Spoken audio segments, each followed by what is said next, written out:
Diferentes países y diferentes empleos, pero todos tenemos algo en común. Somos trabajadores y trabajadoras y estamos viviendo un momento de crisis mundial. La globalización crea un efecto dominó en las políticas y economías de todos los países. Por eso la respuesta de los sindicatos es la globalización de los derechos. Este es uno de los motivos por los que Comisiones Obreras participa en la Confederación Sindical Internacional. Y para coordinar sus actuaciones, el sindicato ha reunido en unas jornadas a los principales representantes de este gran sindicalismo internacional.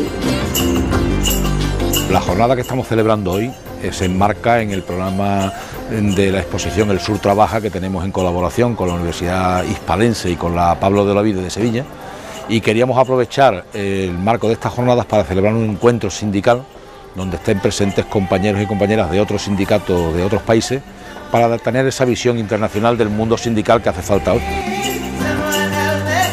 Los intereses laborales de casi 180 millones de trabajadores y trabajadoras de más de 300 países están representados en la Confederación Sindical Internacional, un organismo del que Comisiones Obreras forma parte activa, ya que defienden la unión de las políticas sindicales del resto del mundo.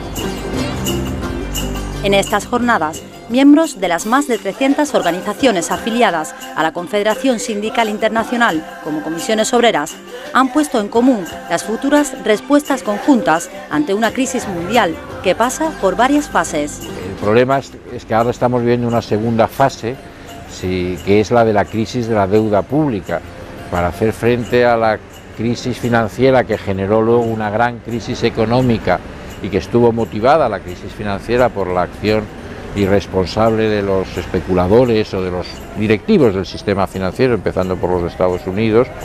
Los estados se endeudaron en buena parte para salvar a los bancos y también para reactivar la economía. Ante la crisis, la lucha debe ser global, concertada, nacional, regional, a todos los niveles, para hacer un frente común sindical en defensa de los derechos laborales. La idea del reforzamiento del diálogo social, sobre todo en países más desfavorecidos como los de África o América Latina, es otra de las bases del sindicalismo internacional. El encuentro de Sevilla es muy importante porque es un encuentro de intercambio de experiencias para buscar alternativas a la crisis. Esta crisis que toca a millones de personas, víctimas del capitalismo y de los bancos mundiales, y que por tanto necesitan que los sindicatos se reúnan juntos para intercambiar los sistemas conjuntos de lucha, hacer frente a las políticas del Banco Mundial y buscar soluciones. Entonces la fuerza del sindicalismo internacional es enorme, tanto así que nosotros hemos tenido un impacto fuerte sobre las reuniones del Fondo Monetario Internacional y del Banco Mundial, igual a nivel del G20. Hemos interactuado recientemente con los ministros de trabajo del G20 que han tomado unas decisiones muy sólidas en el plano laboral.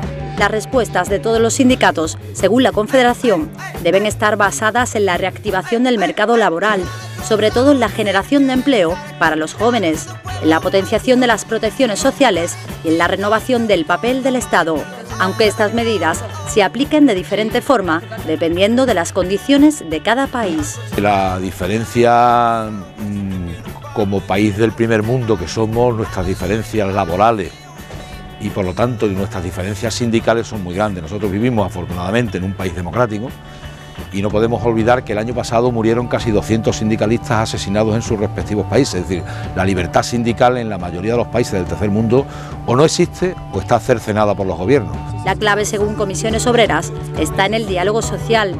Estas jornadas son un ejemplo claro de que la comunicación y el entendimiento son posibles y necesarios, incluso sin hablar el mismo idioma, para salir de la crisis.